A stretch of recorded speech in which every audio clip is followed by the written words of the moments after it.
Assalamualaikum warahmatullahi wabarakatuh. Bagaimana kabar santri-santri semua? Semoga kita semua dalam lindungan Allah Subhanahu wa Ta'ala.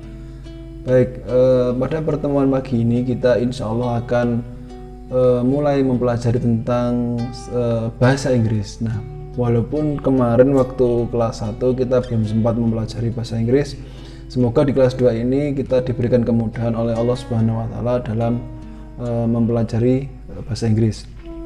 Baik, pada pagi ini tanggal 17 Juli 2021 kita akan mulai pembelajaran bahasa Inggris dengan pengantar bahasa Inggris. Tapi sebelum itu Ustadz ingin bertanya kepada anak-anak semua. Pertanyaannya adalah apa bahasa Inggrisnya bahasa Inggris? Ada yang tahu bahasa Inggrisnya bahasa Inggris? Baik, Ustadz akan kasih tahu ya. Bahasa Inggrisnya bahasa Inggris adalah English. Kemudian pertanyaannya, dari mana asal bahasa Inggris ini? Ada yang tahu? Asal dari bahasa Inggris ini adalah dari negara England atau dalam bahasa Indonesia Inggris. Nah, seperti namanya kita tahu bahwa ternyata bahasa Inggris ini berasal dari negara Inggris atau dalam bahasa resminya adalah England. Nah, kita akan mulai mempelajari bahasa Inggris pada pagi ini. Kita mulai dengan pengantar bahasa Inggris seperti yang Ustadz sampaikan tadi. Yang pertama tentang pengertian bahasa Inggris. Nah, pengertian bahasa Inggris ini berhubungan dengan apa yang sudah Ustadz tanyakan tadi di depan.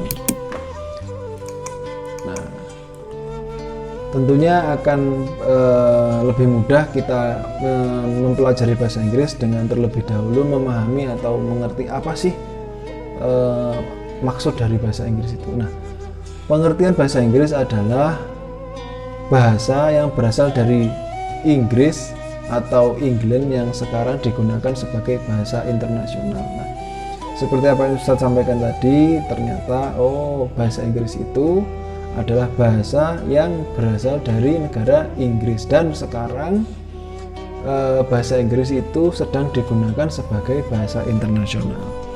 Pertanyaan selanjutnya adalah, kenapa sih bahasa Inggris bisa jadi bahasa internasional?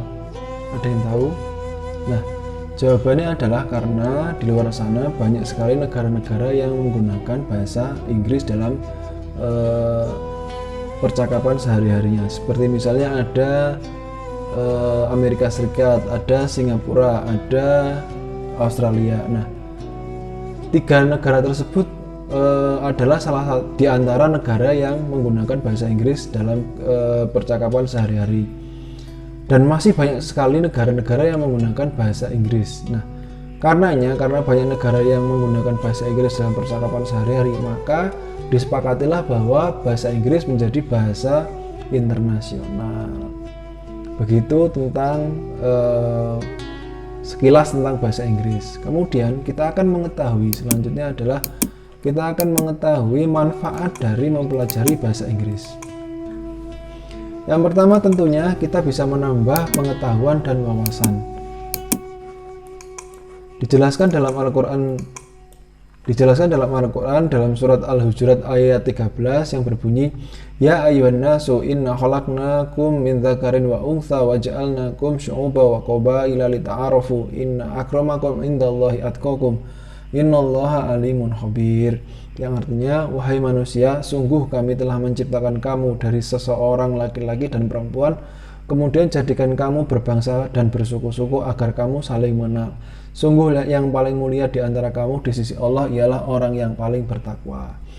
Nah, dari ayat tersebut menjelaskan tentang bahwa ternyata tuh kita hidup di dunia ini ada banyak sekali suku-suku, ada banyak sekali bangsa-bangsa. Nah, di antara bangsa-bangsa yang hidup di dunia ini ada bangsa yang menggunakan bahasa Inggris. Nah, kita jadi tahu, ternyata benar ya di Al-Quran itu dikatakan bahwa kita tuh di dunia itu banyak sekali bangsa-bangsa dan suku-suku. Dibuktikan dengan apa?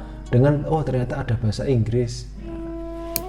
Itu tentang manfaat bahasa Inggris yang menambah pengetahuan dan wawasan. Manfaat yang kedua adalah dengan mempelajari bahasa Inggris kita mampu berkomunikasi dengan dunia luar. karena di luar sana banyak sekali negara-negara yang menggunakan bahasa Inggris. Sebagai contoh tadi Ustadz sudah sebutkan ada Amerika Serikat, ada Australia, ada juga Afrika Selatan. Nah, mereka menggunakan bahasa Inggris dalam kehidupan sehari-hari. Jadi cukup dengan mempelajari bahasa Inggris, nanti waktu kita berkomunikasi dengan orang yang tinggal di negara tersebut, kita bisa ngobrol-ngobrol dengan mereka cukup dengan menggunakan bahasa Inggris. Kemudian manfaat yang ketiga adalah dengan mempelajari bahasa Inggris kita lebih mudah memanfaatkan teknologi. Nah, dulu saya punya cerita, ada teman yang dia sempat bingung ketika komputernya ada perintah yang berbunyi seperti ini, please restart your system first to continue setup. Jadi karena dia tidak memahami bahasa Inggris, dia bingung harus ngapain. Ini komputer saya kok tidak jalan-jalan, kenapa sih selalu muncul perintah untuk melakukan ini. Karena dia tidak paham artinya, maka dia menjadi bingung. Kemudian setelah dicari artinya, oh ternyata maksudnya adalah kita disuruh untuk merestart komputer kita atau menghidupkan ulang supaya komputer tersebut bisa kembali berjalan, kembali bisa digunakan. Nah, itu tadi contoh tentang manfaat dari mempelajari bahasa Inggris dilihat dari membuat kita mampu memanfaatkan teknologi. Karena apa? Sekarang ini teknologi itu masih menggunakan bahasa Inggris. Jadi misalnya di komputer kita, di handphone orang tua kita, atau di kulkas, santri-santri bisa melihat di situ panduannya atau menu-menunya itu masih menggunakan bahasa Inggris. Walaupun sekarang sudah ada penggunaan bahasa Indonesia, tapi jauh lebih banyak penggunaan bahasa Inggris dalam penggunaan teknologi seperti komputer dan handphone. Nah, semoga dengan mempelajari bahasa Inggris kita mampu lebih memahami atau lebih mudah dalam mengoperasikan teknologi tersebut. Nah, itu tadi 3 manfaat yang bisa kita dapatkan ketika mempelajari bahasa Inggris. Tentunya tidak cuma ini manfaatnya ya, masih banyak sekali manfaat yang bisa kita dapatkan ketika kita mempelajari bahasa Inggris. Nah, Ustadz hanya meringkas sebagian saja supaya lebih mudah dipahami. Baik, setelah mengetahui manfaat dari mempelajari bahasa Inggris, kita akan lebih dalam mempelajari konsep pembelajaran bahasa Inggris di sekolah kita MI Darul Ulum 2. Nah, santri-santri bisa lihat ini di kelas 2 sampai kelas 4 kita akan lebih berfokus kepada memperkaya kosakata atau vocabulary sesuai dengan tema. Jadi misalnya nanti kita sampai pada tema keluarga, maka vocabulary yang Ustadz pilihkan yang untuk kita pelajari adalah tentang seperti bahasa Inggrisnya ayah, bahasa Inggris ibu, bahasa Inggrisnya adik, dan lain sebagainya. Kemudian nanti di kelas 5 sampai di kelas 6 kita akan lebih berfokus kepada menyusun kosakata dengan tenses. Apa itu tenses? Tenses adalah rumus yang digunakan dalam menyusun kosakata. Jadi harapannya nanti setelah dari kelas 2 sampai kelas 4 kita punya banyak sekali kosakata, kemudian nanti di kelas 5 sampai kelas 6 kita akan belajar bagaimana sih caranya menggunakan kosakata itu dengan benar sesuai dengan tenses yang ada di bahasa Inggris. Itu tentang konsep pembelajaran yang akan kita pelajari di MI Darul Ulum 2. Kemudian kita akan lanjut, jadi pada pertemuan besok kita akan langsung memulai dengan pembelajaran pertama tentang alfabet. Berikut ini adalah pengantar untuk pembelajaran besok tentang alfabet. Nah, di sini santri-santri sekalian sudah melihat ya tentang alfabet yang ada di bahasa Inggris. Pada gambar ini sudah dalam sebuah gambar yang berjudul The English Alphabet, atau artinya adalah alfabet dalam bahasa Inggris. Kita bisa lihat ya, ternyata penyebutan untuk alfabet dalam bahasa Indonesia dan bahasa Inggris itu berbeda.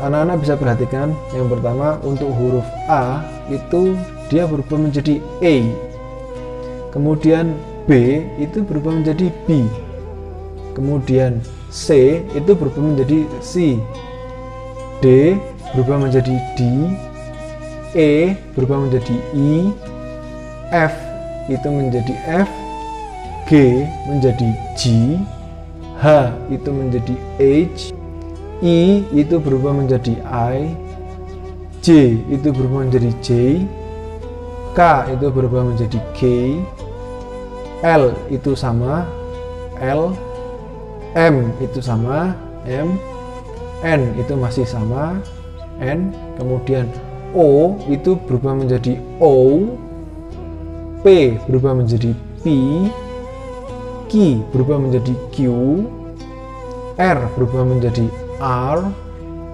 S sama itu masih S, kemudian T itu berubah menjadi T, kemudian U berubah menjadi U, kemudian V itu berubah menjadi V, kemudian W itu berubah menjadi W, kemudian X itu sama X, kemudian Y itu berubah menjadi Y, kemudian Z itu berubah menjadi Z.